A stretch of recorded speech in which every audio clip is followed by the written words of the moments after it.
हम लोग श्रीमद् भागवतम के तीसरे स्कंद के 18वें अध्याय के 6ठे श्लोक को पढ़ रहे हैं। और आप जानते हैं कि भगवान वराहदेव पृथ्वी को अपने दाढ़ों के अग्रभाग पर लेकर के जा रहे थे ऊपर की ओर, और उसी समय ये गुंडा हिरण्याक्ष पहुंच गया। कहता, ये पृथ्वी कहाँ ले जा रहे हो भाई? ये पृथ्वी रसों का रसातल में रहने वाले हम लोग को ब्रह्मा जी दिए हैं, ये हमको दिए हैं। तो क्या आपको कैसे दिए? अरे नहीं दिए होते तो गर्भ सागर में क्यों पड़ी होती? It is not Hiranyaksha occupied earth, समझे ना? इज नॉट HOE, ये हमारा है, ये हमारा है। ये बवाल कर रहे थे वो। और उस भगवान कुछ युद्ध नहीं किए। भगवान सहन करके बढ़ते जा रहे हैं। तो प्रश्न हो कि भगवान सहन कैसे किए? वहीं रुक करके मारना चाहिए था उसको। यद्यपि हम हिरण्याक्ष के लिए कोई खराब शब्द इस्तेमाल नहीं करेंगे, लेकिन भगवान ना तो कुछ बोल रहे हैं अभी तक और ना ही कोई शस्त्र से प्रहार करना है। तो ये क्या कारण रहा कि भगवान अब तक सहन किए? इसको आप 6ठे श्लोक में सुनेंगे। समझ रहे हैं? 5वें में ये बताया गया था,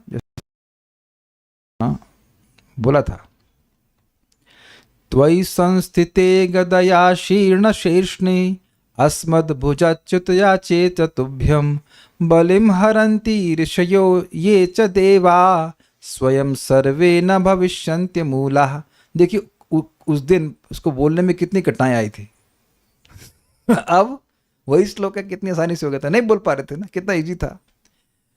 त्वयि संस्थिते, तुम मर जाओगे।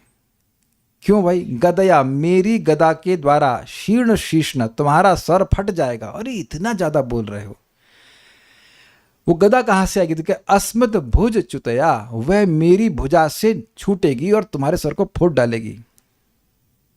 ये च तुभ्यम बलिम हरंती, और जो तुमको बलि अर्पण करते हैं, बलि मतलब उपहार आदि अर्पण करते हैं, उपहार आदि प्रस्तुत करते हैं, ऋषिगण, ये च देव, और जो देवतागण हैं, स्वयं सर्वे न भविष्यन्ति, अपने आप ही सभी मर जाएंगे। अमूला, क्योंकि उनका मूल नष्ट हो जाएगा। काफी इंटरेस्टिंग है ये चीज, हम कल नोट नहीं किया कि भगवान की मस्तक में मारेंगे और जड़ नष्ट होगी देवताओं की। ये अच्छी ना, ये देखिए ना, नोटिस नहीं किया ना? भगवान के सर पर मारेंगे और वो प्रहार होगा देवताओं और ऋषियों की जड़ पर। कुछ अजीब सा लग रहा है कि नहीं बात? किसी के पांव पे मारेंगे तो पांव पे लगनी चाहिए, लेकिन भगवान के मारेंगे मस्तक पर और मस्तक फट जाएगा और देवताओं की जड़ खत्म हो जाएगी। Just see the language. तो इतना बोलने के बाद, अच्छा चलिए छोड़िए, आप भगवान होते तो क्या सहन कर लेते? मतलब भगवान के समान शक्तिशाली होते। अगर कोई, बुरा ना मानिएगा, लेकिन आप बुरा नहीं मानने वाली बात है, मतलब सोचिए, विचार कीजिए कि अगर पुलिस नहीं होती और आपके पास सामर्थ्य होता और कोई ऐसे बकवास कर रहा होता कि पुलिस आपको नहीं पकड़ने के लिए आएगी, तो क्या जान से नहीं मार देते? कहते हैं आओ तुम, आओ दिखाओ, इधर आओ, तुम अपनी गदा दिखाते हो, तुमको झापड़ मारेंगे। तो आप देख रहे हैं कि बहुत बार व्यक्ति इसलिए संकोच कर देता है कि यार पुलिस भी तो है है ना, और दूसरा संकोच करता है कि सामर्थ्य नहीं है हमारे पास। कह रहे हैं भक्त होते तो नहीं मानते। अरे भाई, हम भक्त की बात नहीं कर रहे हैं, हम आपको बता रहे कि अगर सामर्थ्य होता तो, एक सिंपल व्यक्ति होते तो, अभी हम वो दिव्य गुणों के बारे में कुछ बात नहीं कर रहे हैं।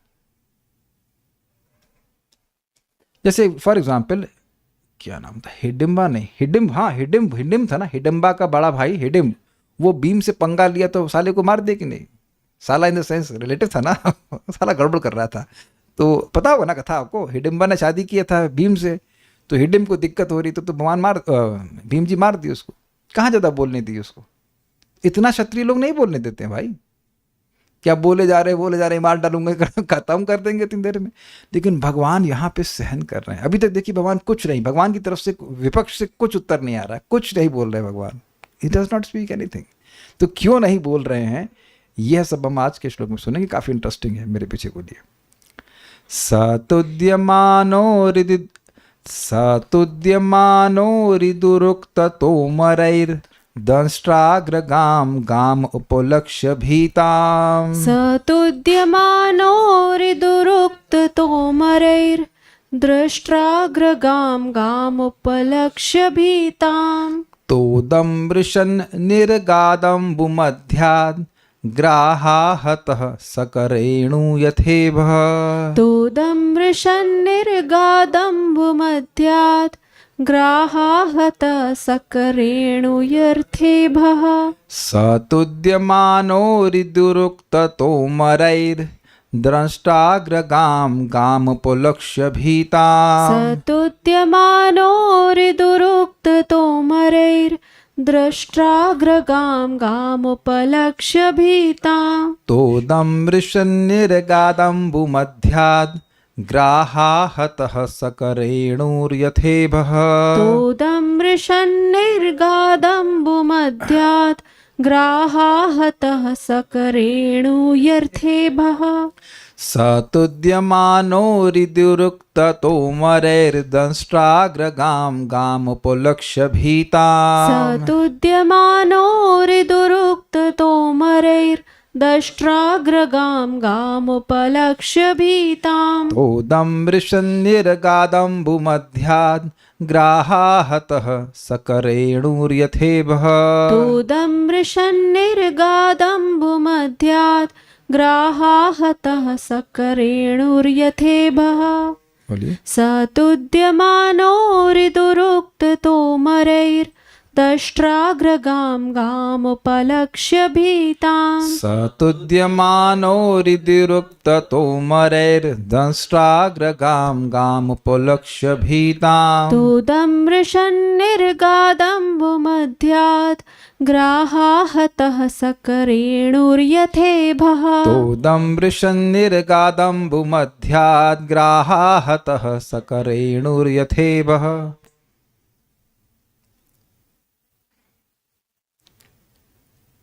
यद्यपि भगवान असुर के तीर सदृश भेदने वाले दुर्वचनों से अत्यंत पीड़ित हुए थे, किंतु उन्होंने इस पीड़ा को सहन कर लिया। वे अपने दाढ़ों के अग्रभाग पर स्थित पृथ्वी को भयभीत देखकर जल में से निकलकर उसी प्रकार बाहर आ गए जिस प्रकार घड़ियाल द्वारा आक्रमण किए जाने पर हाथी अपनी सहचरी हथनी के साथ बाहर आ जाता है।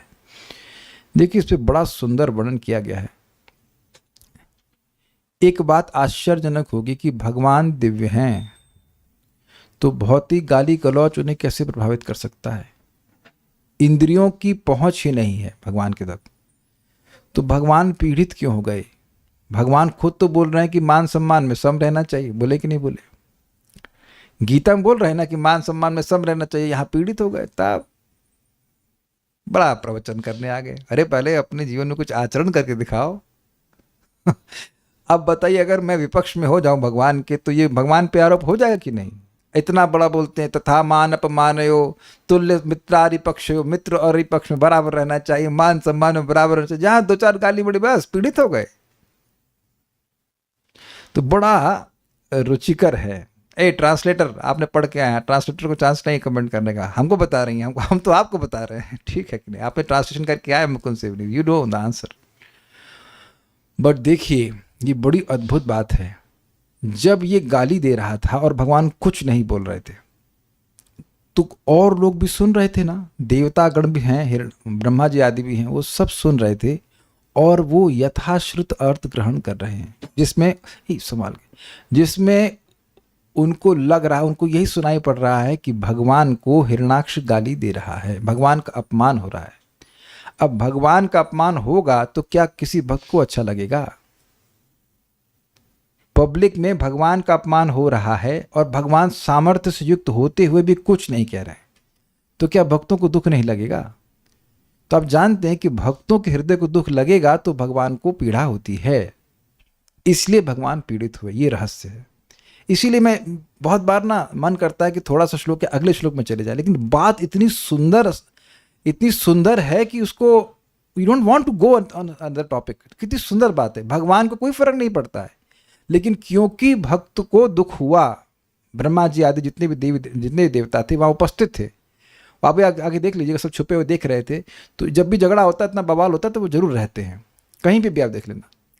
तो वह बहुत दुखी हुए थे क्योंकि वो यथाश्रुत अर्थ ले रहे थे। आप जानते हैं यथाश्रुत का मतलब हुआ कि भाई हिरणाक्ष अंटी सुंटी बात कर रहा है, मूड और क्या क्या बोलते, मैं जान से मार दूंगा, ये कर दूंगा, वो कर दूंगा, तुमको देवताओं ने पाला है हमको मारने के लिए। तो ये इस प्रकार की बात बोलने से वहां ब्रह्मा जी और अन्य लोग सारस्वत अर्थ नहीं ले रहे हैं कि ये गुणगान कर रहा है। वहां पर वह ऐसा नहीं कि समझ नहीं सकते, लेकिन अब जो भी है शीतल समीपाद कहते हैं कि वह सारस्वत अर्थ नहीं ले रहे हैं, वह यथाश्रुत अर्थ ले रहे हैं। तो यथाश्रुत अर्थ लेने पर उनको दुख हुआ। ये कुछ समझ पा रहे हैं सभी लोग? भाई केवल भगवान नहीं सुन रहे, देवता भी सुन रहे हैं। तो जो जो बात सुनाई पड़ रही वो बहुत खराब लग रही है। तो क्योंकि देवता गण दुखी हुए इसलिए भगवान दुखी हुए। दुखी इन द सेंस उनको पीड़ित हुए कि अब इसका इलाज कुछ करना है, ये बात। ओके, अन्वय देखिए। अरि दुरुक्त, अरि का मतलब होता है शत्रु, और यहां पे शत्रु कौन है? हिरणाक्ष। इसलिए शत्रु हिरणाक्ष के दुरुक्त मतलब उक्त मतलब कहना, दुरुक्त मतलब बुरी बातें कहना, गाली गलौज करना। शत्रु हिरणाक्ष के दुर्वचन रूपी तोमरई ही, तोमर का मतलब होता है बाणों से। तो ये शस्त्र विशेष है।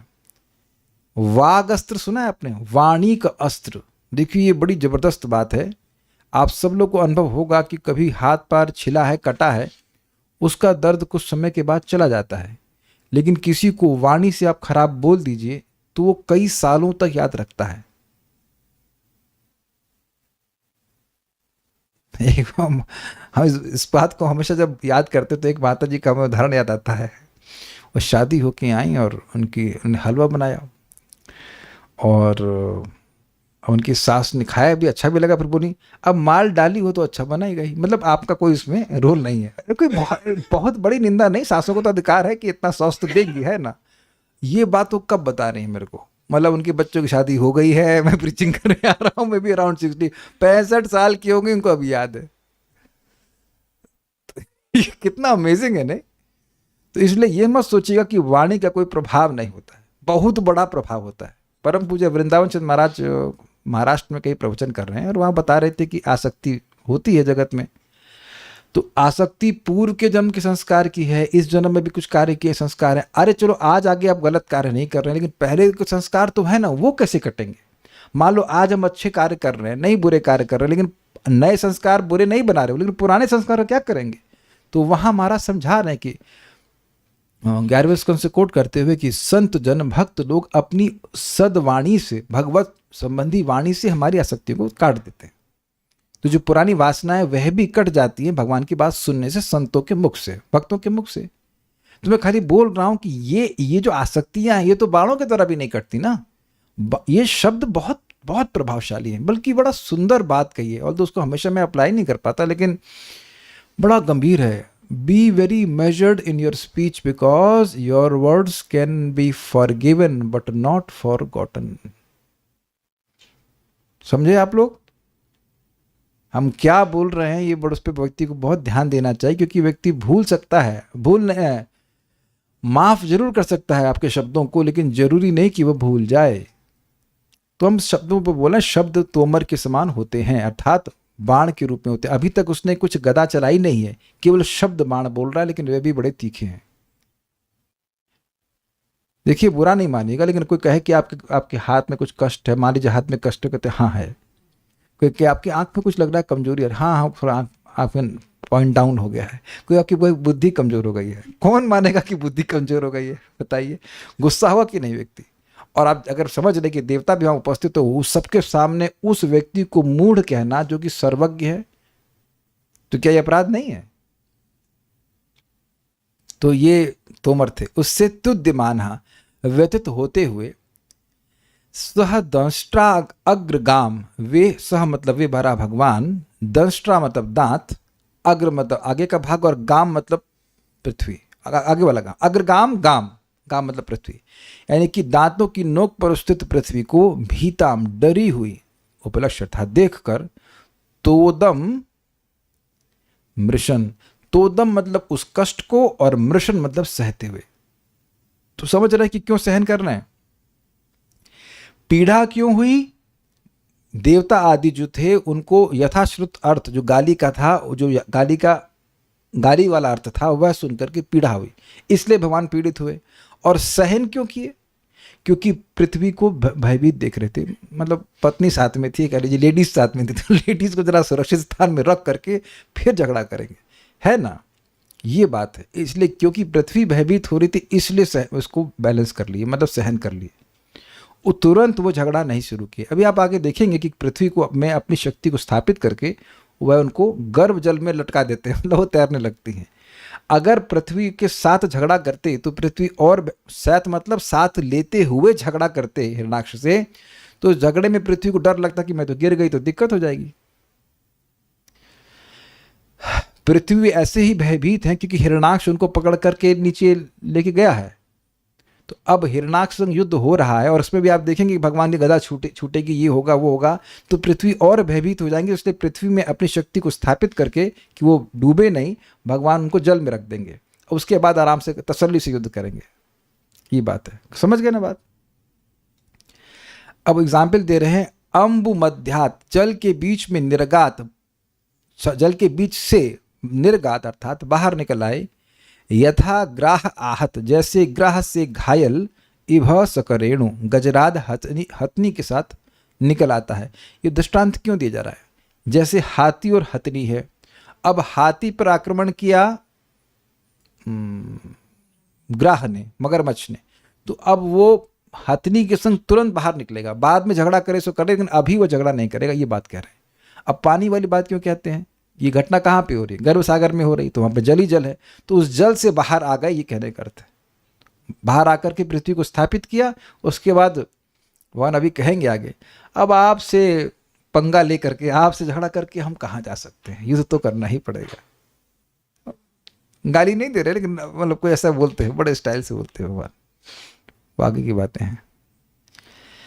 सह, वह भगवान, तुद्यमान, स्वताए जाकर, किससे? अरि, दिख गया आपको अरि, अरि यहां पे अ है, अरि दुरुक्त तोमरई, अपने शत्रु हिरणाक्ष रूपी अपने शत्रु के दुरुक्ति, दुर्वचन रूपी बाणों के द्वारा वह पीड़ित हुए थे। वह मतलब वह भगवान वराहदेव। दंष्ट्राग्र गाम, गाम उपलक्ष्य भीताम, अपने दांतों के अग्रभाग पर जो पृथ्वी थी उसको भयभीत देखकर, तोदम ऋषन, वह उस वाणी को सहन कर लिए, उस बाण को सहन कर लिए। फिर क्या किए? निरगाद अम्बु मध्याद, दिख रहा है आप लोग को, निरगाद अम्बु मध्याद, वह उस जल के मध्य से बाहर आ गए। कैसे बाहर आ गए? ग्राह आहत, एक ग्रह के द्वारा आहत, सकरेणु यथा इभ, जैसे एक हाथी ग्रह के द्वारा पकड़ा गया हो, वह या आहत हो, वह अपनी हथनी के संग पानी से बाहर आता है। वो बाद में उसको मैनेज करेंगे, मगरमच्छ को, पहले पत्नी को बचाओ, ये बात। श्रीधरी, श्रीहरि शत्रु की दुरक्ति रूपी तोमर अर्थात शस्त्र विशेष के द्वारा दुखी बनाए जा रहे थे। ये शस्त्र विशेष क्यों कह रहे हैं? वाणी एक विशेष प्रकार का शस्त्र है, ये बात कह रहे हैं। ऐसा कोई भाला नहीं फेंका, कोई गदा नहीं मारी, लेकिन वाणी से उकसाया, वाणी से बोला, इससे वो आहत हुए। किंतु अपने दांतों के अग्रभाग में स्थित पृथ्वी देवी को भयभीत देखकर उस दुरक्ति जन व्यथा को वराह भगवान सह लिए और जल से बाहर निकल आए। ये सबको समझ में आ गया ना कि क्यों सहन कर लिए? क्योंकि पत्नी, अभी पत्नी है, मतलब पृथ्वी देवी उनकी पत्नी ही मानी जाती हैं, तो वह साथ में थे। करेणु शब्द हस्तनी का बोधक है, अर्थात हथनी का।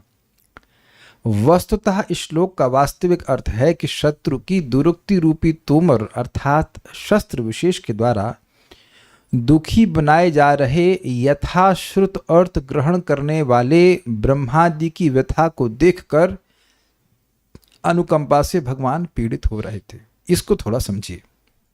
कंपा मतलब कंपन, can you catch this point? कंपन, वाइब्रेशन। अनुकंपन मतलब अनुकंपन का मतलब है कि वह कंपन स्वयं से उत्पन्न ना होकर किसी और चीज की वजह से उत्पन्न हुआ है। आपने कभी फिजिक्स में वो किया है, फॉर्क, FORK, फॉर्क्स एक्सपेरिमेंट, क्या कहते थे उसको, सिंक्रनी ना, अब शब्द याद नहीं आ रहा है। हाँ, हार्मोनिक्स का कुछ होता था कि मतलब एक, हाँ, सिंपल हार्मोनिक मोशन में रहता था कि एक फॉर्क, एक फॉर्क को, tuning fork, yes, tuning fork को चलाएंगे तो वो ऐसे होना शुरू हुई तो दूसरी भी वैसी गुनगुन करके होना शुरू हो जाती थी, आवाज करने लगती थी। शैली शुक्ला माता जी, यू नो एवरीथिंग। अच्छा, you know physics also, very amazing. कितने नंबर आए थे फिजिक्स में? तो अब ये एग्जाम्पल ना समझ में आ रहा हो तो क्या, कहाँ एग्जाम्पल, हाँ, ये एग्जाम्पल हम पता नहीं कितना समझ में आ रहा है। करताल हमारी यहाँ रखी हुई है, अगर मैं इसको स्पीकर के सामने रख दूं तो स्पीकर की आवाज़ से उस करताल में भी कंपन आने लगता है। वो कंपन उसका खुद का नहीं है, लेकिन कहीं और से वाइब्रेशन हो रहा है तो उधर उसमें कंपन आने लगता है। मैं अनुकंपा को समझाने का प्रयास कर रहा हूँ।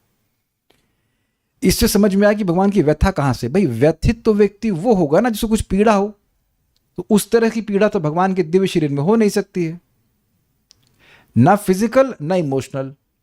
तो अब ये पीड़ा कहाँ से हो रही है? ब्रह्मा जी को सुनाई पड़ रहा है इसकी गाली, हिरणाक्ष जो बोल रहा है, और ये भी देख रहा है कि भगवान कुछ नहीं बोल रहे हैं, अभी एटलीस्ट नहीं बोल रहे हैं। तो यह देखकर ब्रह्मा जी को दुख हो रहा है। तो अब ब्रह्मा जी जो अन्य और अन्य देवता है उनको दुख हो रहा है, उनको दुखी देख कर के भगवान के हृदय में अनुकंपा हो रही है। अनुकंपा को कुछ खोल के समझ पा रहे हैं? काइंड ऑफ ना, हृदय इंग्लिश में कहते हैं थ्रॉब्स बोलते ना, दूसरे के दुख को देख कर के दुखी होना, ये तो भगवान का सद्गुण है ना। ये आजकल लोग इसलिए नहीं समझ पाते हैं जगत में, क्योंकि है ही नहीं। कोई मर रहा हो, कुछ भी हो रहा हो, किसी को generally speaking, unless you are a devotee, नहीं कोई अनुकंपा होती है ना। मैं एक भक्त को मिला, उनकी सैलरी है 25, 18, 20 लाख रुपए, ज़्यादा कुछ होगा। तो मैं कहा आपने बुला लिया घर पे, अब मैं धर्म की शिक्षा तो आपको दूंगा। मैं उनको दान के बारे में समझा रहा था, हमने कितना टैक्स लगता है, कह रहे 30, हमने कहा 18% लगता होगा, हम तो हमने कभी दिया ही नहीं था, क्या पता, लेकिन हमने कहा 18% होगा। नहीं, 30%, अब 31 कुछ हो गया है, समथिंग ऑफ दैट सॉर्ट, ज़्यादा कमाने पे ज़्यादा टैक्स। तो हमने कहा आप जोड़ लीजिए कितना होता होगा, 30%, 18 लाख का कितना होगा, 20 लाख का, चलिए 20 मान लेते हैं, 20 का 18, 30%, 6 lakh, if I'm not wrong, I don't know, something। हमने कहा तो अब ये मान लेते हैं 6.6, हाँ, तो ये आप 6.6 लाख रुपीस वो दे रहे हैं पूरे साल में गवर्नमेंट को। अब रो के दो या तुम धो के दो, रो धो के कैसे भी तुम दे तो रहे हो ना। और मैं पूछा कि लास्ट टाइम आप डोनेशन कब दिए, किसी भी चीज़ के लिए, गाय के लिए, किसी के, कब दिए? तो चुप, ऐसे लग रहा है उन्हें कुछ समझ ही नहीं आ रहा मैं क्या बोल रहा हूँ। एंड उनकी प्रॉब्लम नहीं है, क्योंकि धर्म की शिक्षा सुनते ही नहीं है। तो अब आप ये बताइए कि क्या वो 6 लाख रुपए सारे धर्म में ही लगेंगे? शायद या एक भी पैसा उसमें धर्म पे लगेगा, ये भी क्वेश्चनेबल है। यानी कि आपने टैक्स दिया या देना पड़ रहा है जो कुछ भी, तो आप ये मान लेते हैं ना कि मेरी सैलरी 20 लाख रुपए नहीं है, मेरी सैलरी कितनी है, 20-6 मान लेते हैं ना, और तब भी उसमें जी लेते हैं और खूब बढ़िया से जी लेते हैं, क्योंकि इतने पैसे तो नहीं चाहिए होते जीने के लिए। मैं उनके बगल में बैठ के प्रसाद पा रहा था, हमने कहा आपको कुछ ज़्यादा अच्छा लग रहा है खाना, तो उत्तर स्पष्ट है नहीं। तो बात यह है कि जब खुद को भूख लगे तो कभी स्मरण करना चाहिए कि कितना बड़ा कष्ट होता है, कितना हम बिलबिला जाते हैं जब भूख लगती है। अग्रीड? तो किसी दूसरे को भी भूख लगती है तो कुछ सहायता करने के बारे में सोचना चाहिए ना। मैं इस पे बोल रहा हूँ अनुकंपा पे, कि केवल व्यक्ति, मतलब भगवान को सोचिए कोई पीड़ा नहीं है ही नहीं, लेकिन वह अपने भक्तों की पीड़ा को देखकर व्यतीत हो रहा है। और यहां जगत में खुद अपनी भी पीड़ा अनुभव करता है, तब भी नहीं समझ में आता कि सामने वाले को यही दुख हो रहा है जैसे मेरे को हो रहा है। ये सब बातें भी तीसरे स्कंद में और आने वाली हैं। भगवान इसमें बड़ा कठोर बोलते हैं, खूब स्ट्रांगली बोलते हैं।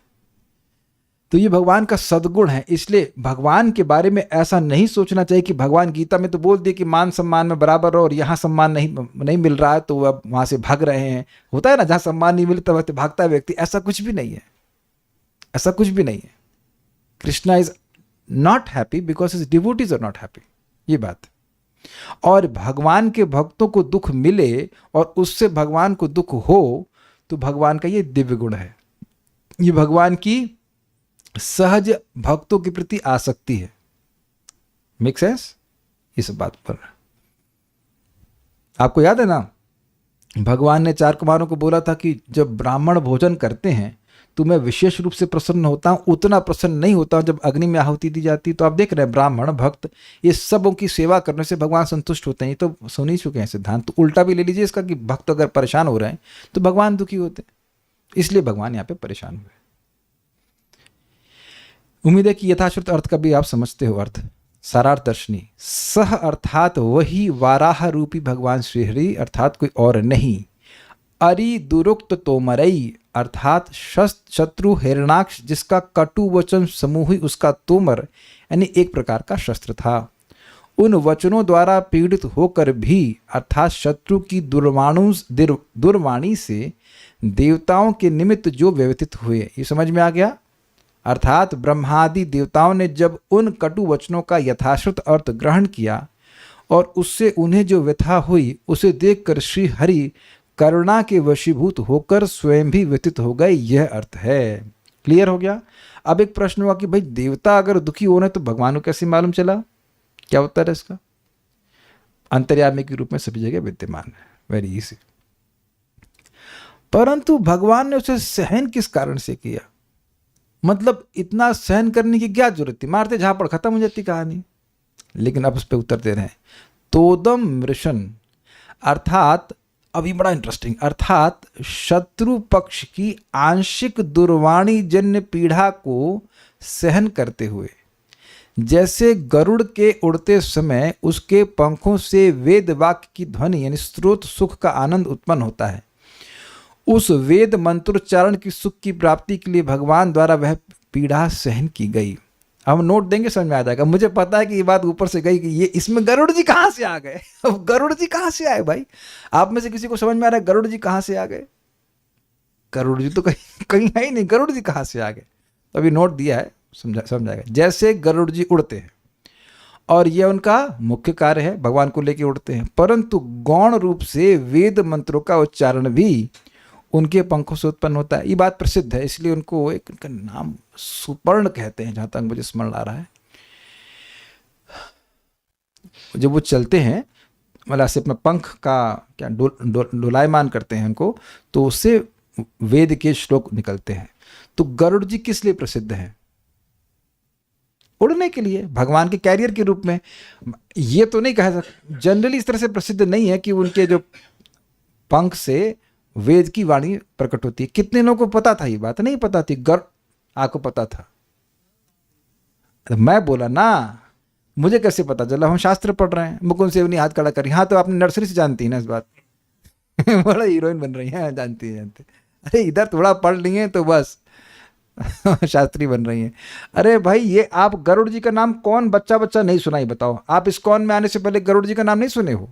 सब सुने हैं, सभी लोग गरुड़ जी के बारे में सुने हैं। तो गरुड़ जी मुख्य रूप से किस लिए प्रसिद्ध हैं? कि वो उड़ते हैं और भगवान को कैरी करते हैं, तो ये उनका मुख्य कार्य है। लेकिन गौण कार्य, साइड कार्य यह भी है कि वह जो उड़ते हैं तो वेद का वचन प्रकट होता है, तो वेदवाणी मतलब भगवान का यश, तो वह भी वहां सुनते हुए चलते हैं। इट्स लाइक सिंपल है।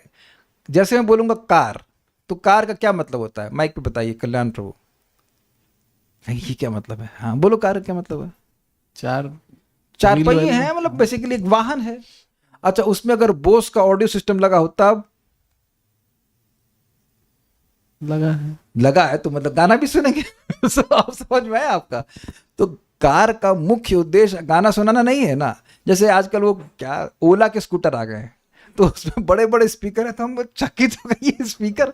तो अगर आपको बोलूं कि ओला का स्कूटर, तो आप यह कभी नहीं सोचोगे कि उसमें स्पीकर लगा हुआ है, अनलेस यू सी, है ना। या फिर जैसे आजकल आपने देखा वो ट्रैक्टर, उसमें बड़े बड़े इतना बड़ा स्पीकर लाग चलते हैं। तो ट्रैक्टर का उद्देश्य क्या डीजे है? वो ट्रैक्टर वाला है कि डीजे वाला है बताइए? लेकिन जब ट्रैक्टर चल रहा है तो बड़बड़ के साथ साथ थोड़ा सा वो साउंड इफेक्ट भी देते हुए चलते हैं। कुछ समझ रहे ना बात? मैं मुख्य कार्य और गौण कार्य की समझाने का प्रयास कर रहा हूं। तो अब उसी प्रकार यद्यपि वह असुर मुख्य रूप से निंदा कर रहा था, परंतु सारस्वत अर्थ के अनुसार वह स्तुति भी कर रहा था। इस कारण से भगवान ने उसको सहन कर लिया। समझे बात? ये बात सब लोग समझ रहे हैं? यथाश्रुत अर्थ और सारस्वत अर्थ। भाई यथाश्रुत अर्थ में गाली दे रहा है तो उसका मुख्य कार्य है, लेकिन गौण रूप से अब सरस्वती जी का अर्थ तो भगवान समझ रहे हैं, भाई उन्हीं की प्रेयसी हैं, उनकी सेविका है, तो वो अर्थ भी ग्रहण कर रहे हैं। अज्ञ, अच्छा ये कह रहा है कि मेरे बराबर कोई ज्ञानवान नहीं, अच्छा समझा मैं, तो सहन कर लिया। कैच किया? अज्ञ, भाई भगवान सर्वज्ञ है कि नहीं? तो भगवान को कहा कि अज्ञ, तुम अज्ञ हो, यानी तुम कुछ जानते नहीं हो। तो भगवान ने कहा अच्छा ये मुझे सर्वज्ञ कह रहा है, तो सहन कर लिया। माया की बोलिए, उनको यथाश्रुत भी समझ आ रहा है, उससे थोड़े क्रोधित हो रहे हैं, और सारस्वत भी समझ आ रहा है, हाँ तो क्या उससे शांत हो रहे हैं। आपको नहीं? तो यही बात बोल रहे हैं, सारस्वत अर्थ वहाँ सरस्वती जी को शक्ति कहाँ से मिल रही? भगवान से मिल रही ना। तो ये देख रहे हैं कि अरे सरस्वती जी हमारी स्तुति ही कर रही है, ये तो कुछ ही बोल रहा है। समझे? तो इसलिए आप कह रहे हैं, इसलिए गरुड़ जी यहाँ पे आ गए। गरुड़ जी लीला में नहीं है, गरुड़ जी के उदाहरण से बात समझा रहे हैं। Is it okay? ठीक है। इसलिए ग्रह के द्वारा आहत, अब ध्यान दीजिएगा, आहत अर्थात अहत। आहत का क्या अर्थ है? ये मत कहना कि आहत शब्द आपने कभी हिंदी में नहीं सुना है। कौन व्यक्ति बोल रहा है कि आहत शब्द कभी नहीं सुना? मर्म आहत शब्द सुना है आपने? हमारा मर्म आहत हुआ। अगर नहीं सुना है तो उसका मतलब आप हिंदी जानते ही नहीं हो। आहत शब्द सब जानते हैं, लेकिन यहां पे आहत का अर्थ उन्होंने थोड़ा अलग ले लिया। उस आहत मतलब अहत, डिस्टर्ब नहीं हुए। इसलिए ग्रह के द्वारा आहत अर्थात अहत भगवान वराह सकरेणु अर्थात हथनी रूपी पृथ्वी देवी के साथ बाहर आ गए। तो क्या पृथ्वी बहुत मोटी थी इसलिए उनको हथनी कहा जा रहा है? नहीं, तो आपको समझना होगा कि जस्ट हाथी को अटैक करने का प्रयास करता है तो उनकी पत्नी है इसलिए बोला जा रहा है। दृष्टांत क्यों दिया जा रहा है समझना चाहिए। है ना? तात्पर्य, मायावादी दार्शनिक यह कभी नहीं समझेंगे कि भगवान की भी संवेदनाएं होती। दिस इज प्रभुपाद जी का ना जो टेक है, जो आप प्रभुपाद जी का तात्पर्य का पहली लाइन है ना, वो ऐसा लगता है जैसे मूवी का ट्रेलर होता है ना, just opens with a very beautiful point. मायावादी दार्शनिक ये कभी नहीं समझेंगे कि भगवान की भी संवेदनाएं होती हैं। भगवान को भोजन अर्पण करते हैं, and Krishna is absolutely pleased by that. आप लोगों से निवेदन है, अगर आप लोग सुने होंगे या ध्यान दिए कि नहीं दिए, गौरांग प्रभु प्रवचन किए थे अभी, तो वो बता रहे हैं कि भगवान चैतन्य महाप्रभु अद्वैत आचार्य जी के घर में गए, उनको प्रसाद के लिए बुलाया गया और बहुत सुंदर भोजन अर्पण किया गया भगवान को। तो वहाँ पे महाप्रभु कह रहे हैं कि जो इतना सुंदर अन्न भगवान को अर्पण कर रहा है, उसके चरणों की धूल को मैं अपने सिर पर रखूंगा। अब आप ये बताइए कि ये कितना सिंपल कार्य लगता है कि नहीं? भोजन तो आदमी कितने घर में चूल्हे चल रहे हैं, जल ही रहे, चूल्हे में आई से गैस चूल्हा, सॉरी गैस चूल्हा चल रहा है, कितना सिंपल कार्य लगता है। यहाँ कौन सी माता जी लोगों को खाना बनाना एक बहुत बड़ा मतलब प्रोजेक्ट लगता है। देखिए कौन कोई आलसी भी है कि नहीं यहाँ पे? तो आप देख रहे हैं कि एक भी माता जी ऐसा नहीं कहेंगे खाना बनाना कोई बहुत बड़ा प्रोजेक्ट है। लेकिन अब जब भगवान को अर्पण करें, सपना माता जी, ये आप समझते नहीं, आप एक तो वीडियो ऑफ इतनी पता नहीं चलता हैं कौन, नहीं तो खूब डांट लगाते। माता जी होकर के शर्म नहीं आती खाना बनाने को? आप कहती हो हट, this is very bad, you like it, this is, I don't, any माता जी would like to do it, I mean I hopefully if she's a माता जी। That is natural. नहीं, भोजन बनाना कितना अच्छा लगता है। ऐसा नहीं कि खरीब पति के लिए बनाना है, पत्नी बच्चे के लिए बनाना, अब बनाना अच्छा लगता है और वो भगवान को अर्पण करते हैं तो कितना भगवान चैतन्य महाप्रभु को अप्रिशिएट कर रहे हैं। तो भगवान चैतन्य महाप्रभु कर रहे हैं, कृष्ण कर रहे हैं, क्यों नहीं कर रहे हैं? यद करोषि यद अश्नासी, जो तुम खाते हो वो मुझे अर्पण करो। और अर्जुन को बोल रहे हैं भाई जो मिल जाए, भाई तू खाना तुम बना रहे, द्रौपदी जो बना दे वही अर्पण करता। तुम्हारे हाथ में नहीं है कुछ, जो गलत तो नहीं कर रहे, तुम तो बनाने वाले हो नहीं। द्रौपदी माता बनाएगी या फिर सुभद्रा बनाएगी, जो बना के दे दे, जो मिल जाए वो अर्पण कर दो। कि तो ये वैसे मेरी व्याख्या है, लेकिन मुझे मजा आ रहा है व्याख्या करने में कि भाई आप तो बनाएंगे नहीं, माता जी बनाएंगी, पत्नी बनाएंगी, कुछ है अर्जुन भी बनाते हो खाना, हमें तो पता नहीं, भाई फल वगैरह अर्पण कर देते होंगे, हमें नहीं पता। इस बार भीम तो जानते थे, क्योंकि हमको अर्जुन का पता नहीं। तो वो जब बना दे कि वही अर्पण कर दो, तब भी तुम संन्यास, व्हाट इज दैट, शुभाशुभ फलैरेवं मोक्ष से कर्म बंधनई संन्यास युग युक्तात्मा विमुक्तो माम उपास्यसि। आप इस बात को समझिए, क्या पता नहीं आपको कभी ऐसा अनुभव हुआ है कि नहीं हुआ है, हमें अनुभव हुआ है।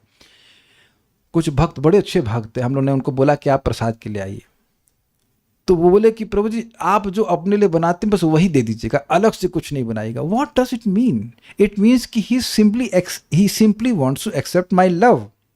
उसको वस्तु में इतना इंटरेस्ट नहीं है, वो आकर के हमारे संग प्रसाद पाना चाहते हैं। ऐसा नहीं कोई विशेष बनाए, पकवान बनाएंगे तभी आके वो खाएंगे, कुछ ग्रहण कर पा रहे इस बात को। और कोई कहे कि हम आएंगे लेकिन देखिए भाई ये रसगुल्ला जरूर होना चाहिए और ये जूस उसके संग थोड़ा मटन, उसके बाद ये, अरे भैया ये तो बड़ा गड़बड़ है। और थोड़ा देखिए साइड में एक पिज्जा रखना चाहिए। तो ये साधु बनाना तो बड़ा भारी हो गया। मुझे अच्छे से याद है, हम अच्छे से याद है, कहाँ थे हम लोग, अलवर में थे, नहीं अजमेर में गए थे भक्त करने प्रसाद पाने, और दही बना दी गलती से और ब्रह्मचारियों के सामने रख दिए, रायता रायता पूरा खा गए वो लोग।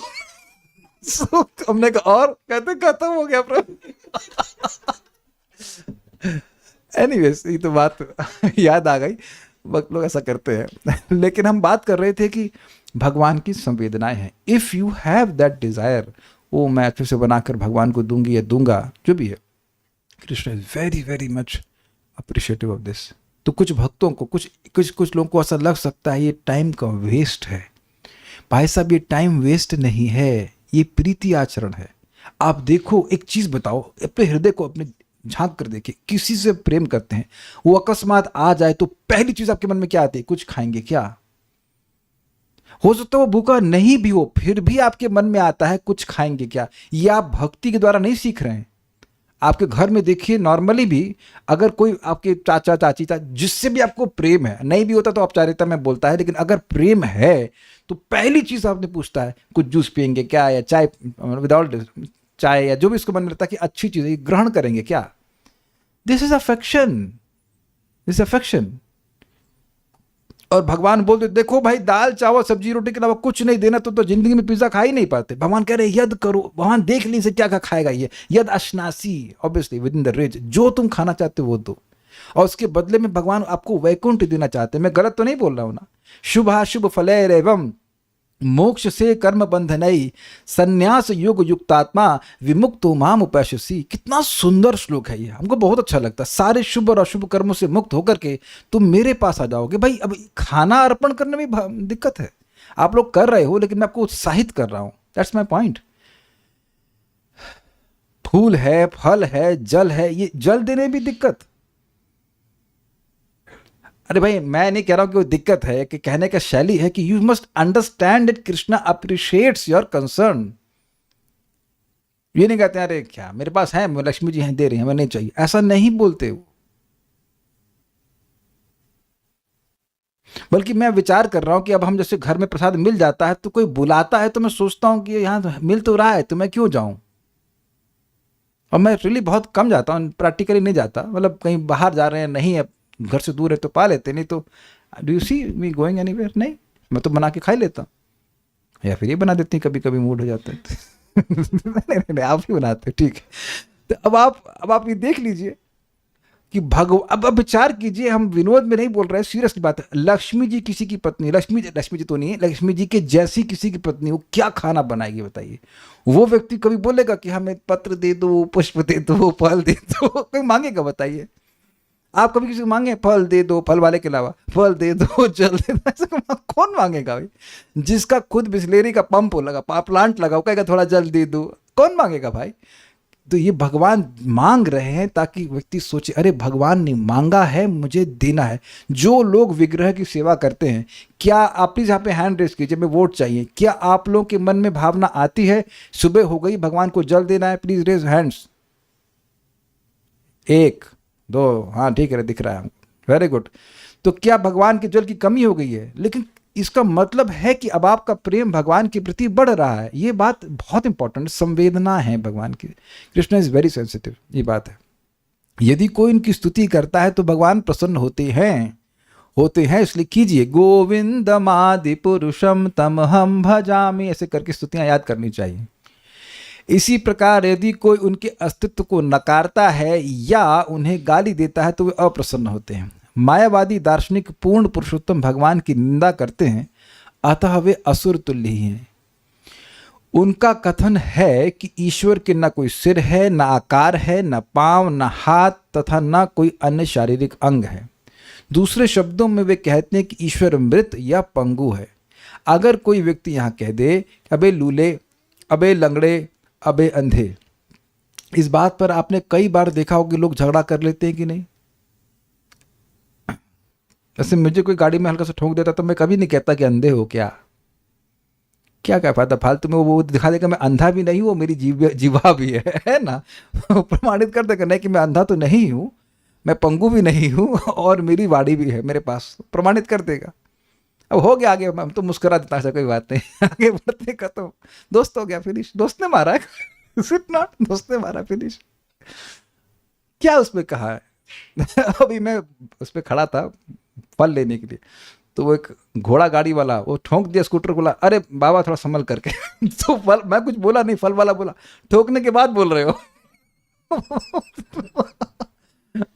ओके क्या उसको बोलेंगे। मैं खाली ये बोल रहा हूँ कि किसी वहां बोलता तू अंधा है, ये है वो है फलान ढिमकाना, तो फिर और बात झगड़ा हो जाता है ना उस पर। मैं इतनी सी क्या बात कहना चाहता हूँ कि किसी को पंगु कह दें, किसी को अंधा कह दें, किसी को कह दें तुम हो ही नहीं, तो कितनी बड़ी बात है। अच्छा ये बताइए, कभी कभी जो ब्रेकअप्स होते हैं लड़की लड़की में, आज से तुम मेरे लिए कुछ नहीं हो, बोलते हैं कि नहीं ऐसा। हम ये थ्योरी बोल रहे हैं, हम सब चक्कर में नहीं है, लेकिन ऐसा बोल देने से कितना व्यक्ति को आहत होता है। जो सबको चलाने वाला है वो बोले उसके बारे में बोल रहे हैं कि हो ही नहीं। एक बात आप समझ लीजिएगा, भगवान सारे अपराध सहन कर सकते, ये नहीं कर सकते।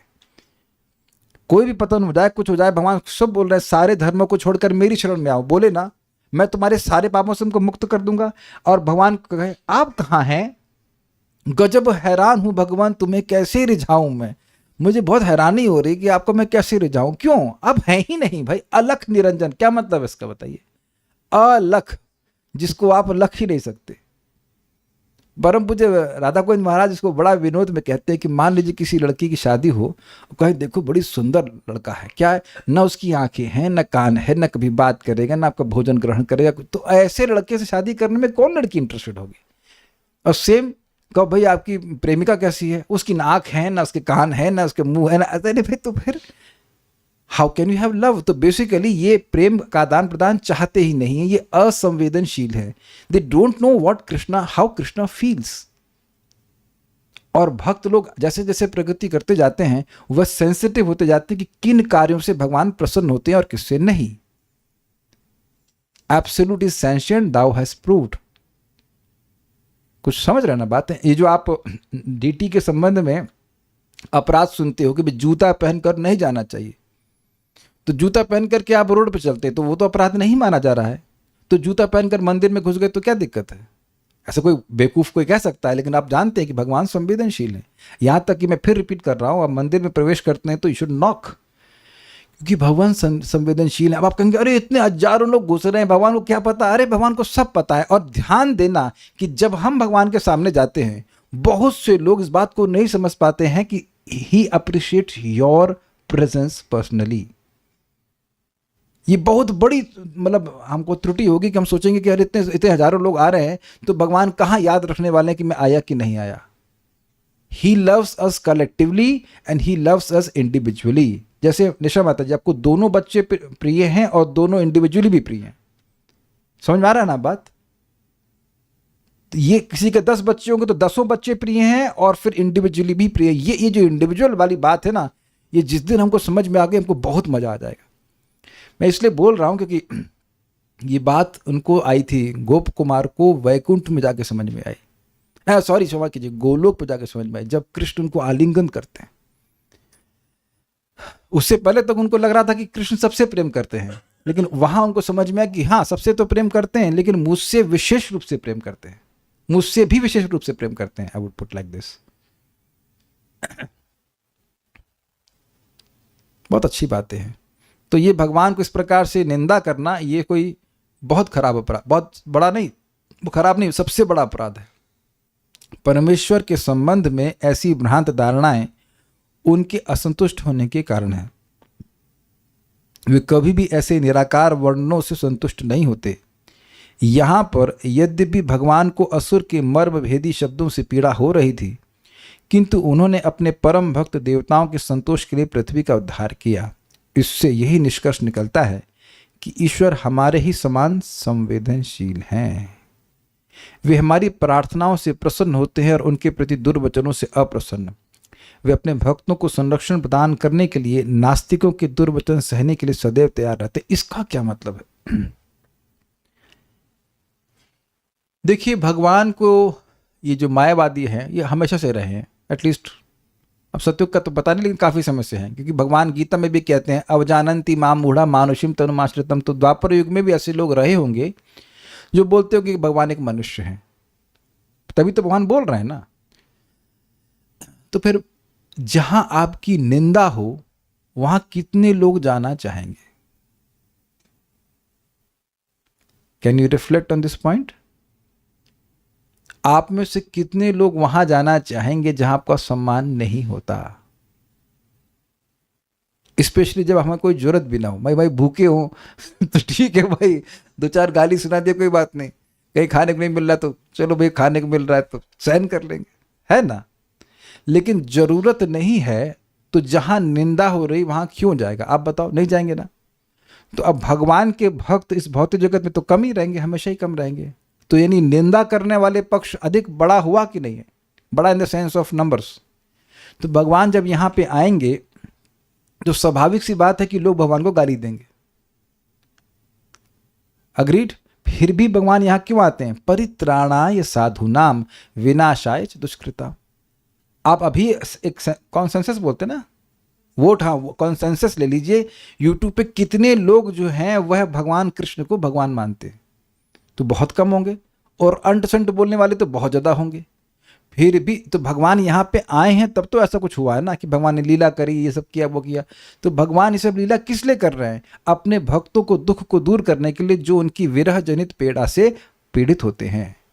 यद्यपि लोग यहाँ पे जब भगवान आते हैं तो लोग भगवान को गाली भी देते हैं, निंदा करते हैं। तो ये बात बोल रहे हैं कि नास्तिकों के दुर्वचनों को सहने के लिए सदैव तैयार रहते हैं। कोई प्रश्न किसी भक्त का है?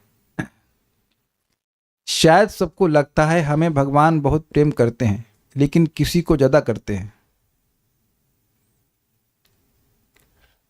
शायद सबको लगता है हमें भगवान बहुत प्रेम करते हैं, लेकिन किसी को ज़्यादा करते हैं। पता नहीं आप क्या कहना चाहते हैं, हमें नहीं समझ में आया। भगवान की भक्ति करके समझ में आता है कि भगवान हमको, he has affection for us. ठीक है, so will stop here. Shrimad Bhagavatam की जय, श्रील प्रभुपाद की जय, निताई गौर प्रेमानंदे। Thank you.